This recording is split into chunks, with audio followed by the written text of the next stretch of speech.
And it is time now to bring in our political experts, our State House insiders, Dave Wilson, our Republican strategist, Antoine Seawright, our Democratic strategist. Of course, Saturday is the big day for Republicans in South Carolina. Nikki Haley, Dave, she's either going to pull off a tremendous political upset or probably be embarrassed in her home state, according to the polls anyway. The polls are showing right now that the gap is anywhere from 22 to 30-something points. Nikki Haley is going to try to make the argument that she has continued to close the gap. If she's not at least at 43 to 44 points, she's not showing a closing of the gap, especially here in her home state. You remember she came in third place in Iowa. She came in second place in New Hampshire and said that 43 points was a great win for her. That, you know, there were 43% of Republicans who were not going to vote for Donald Trump. If she doesn't best that number here in South Carolina, she's going to really have a hard time. Let's just say the math is not mathing for the former governor. And no matter what spin she puts on the narrative about the polls closing or opening in her favor against Donald Trump, it really does not matter. Trumpism is the order of the day. And truth be told, when I think about where this party is headed, it has ejected people like Nikki Haley from the driver's seat and has doubled down on Trump and Trumpism.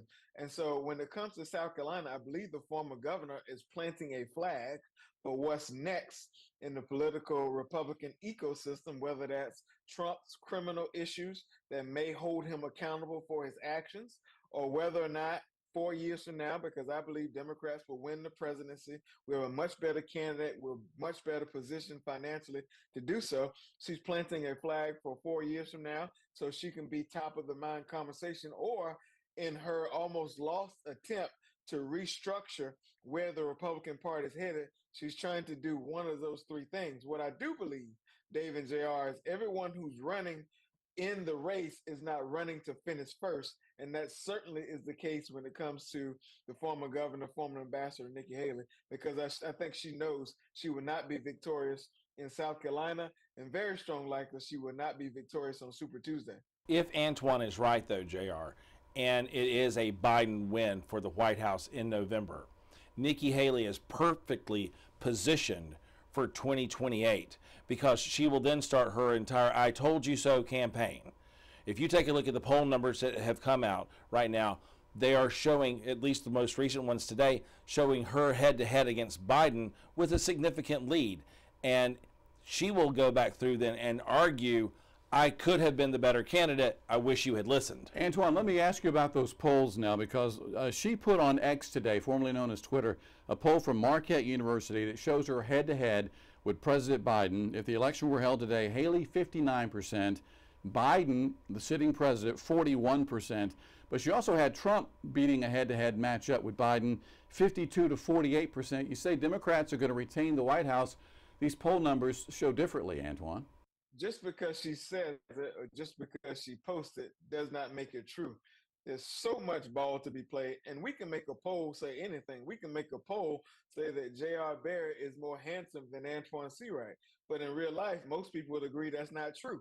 So we know that we can make polls say anything in the short and the long term for our benefit, especially those of us who are in the business. The fact of the matter is, before you can be president of the United States, in Nikki Haley's case, you have to be president of the Republican Party. It doesn't matter what a poll may indicate in February if she cannot win in February or March. And that's the place where she is right now. Saturday is her opportunity to turn around and try to take a win. If you're at home right now, I can almost guarantee you have gotten at least one Nikki Haley text message, whether you're a typical Republican or typical Democratic candidate or voter, because she is trying everything she can, because there was such a low, apathetic voter turnout in the Democratic primary, 132,000 people voting. There's still 3.2 million registered South Carolinians who could show up to vote on the election day. You're looking at somewhere between 750,000 and 1 million people as the estimate of who's going to be showing up on Saturday to vote in this Republican presidential primary. Dave, I agree with you that the desperation comes from Haley and her allies reaching out to Democratic voters to vote in the Republican primary. I agree with you that that is happening. The fact of the matter is a slap in the face, in particular to black voters, when this was a former governor who implemented, as she bragged about, one of the toughest voter ID laws in the country that would have disproportionately suffocated and silenced our votes, not to mention her policy agenda, not expanding Medicaid, taking money out of public school, putting it into private school, all those things that would essentially further decimate challenging and marginalized communities like the ones I grew up in. So it's disrespectful. And the other point about the polling indicates she posts these poll numbers about what a head-to-head matchup would look like. All that's making the assumptions that she can somehow consolidate the Republican Party. I don't see a scenario in which Trump voters or Trump-like voters will consolidate with Nikki Haley and her agenda the way she has attacked the former president and Trumpism, trying to find a lane and trying to find a lifeline of support within the Republican Party primary process. You talk about those polls. We have Super Tuesday coming up on March the 5th. All those states having a primary on that day. Nikki Haley's not winning in any of those states. So, Dave, if she loses her home state of South Carolina, why does she stay in the race? She said earlier this week she simply won't drop out. It's an issue of numbers right now. So as you're looking at this at home, think about it this way. It takes 1,215 delegates in order to win the nomination for the Republican Party. Right now, Donald Trump and Nikki Haley are at less than 100 each. We're not going to reach a threshold of more than 1,000 until after Super Tuesday.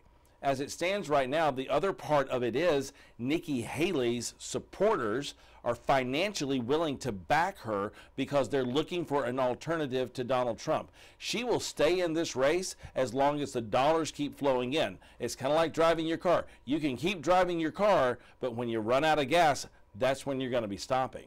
Yeah, and they can keep putting money down a deep, dark hole, or they can hold their money and figure out where to reinvest their money. The fact is, this cycle presents more than one opportunity for Democrats and Republicans. You have the United States Senate, you have state legislative races, you have gubernatorial races, you have the Congress, all those things on the ballot. I can't see her donors continue to give her play money, if you will, or political allowance money in order to go down this road of a primary that's going to end in a very dark way for her whenever she decides to drop out. I think it's a matter of time. All right, those polls will open Saturday from 7 until 7. Between now and then, some last-minute activity on both campaigns. They'll be across the state tomorrow. I think the former president's going to be in Rock Hill, and the former governor is going to be in the upstate as well. Then the former president will be in Columbia tomorrow night for an event at the Columbia Convention Center. For all things primary, text the word primary to 803-776-9508, and you'll get everything you need to know before you cast your vote on Saturday.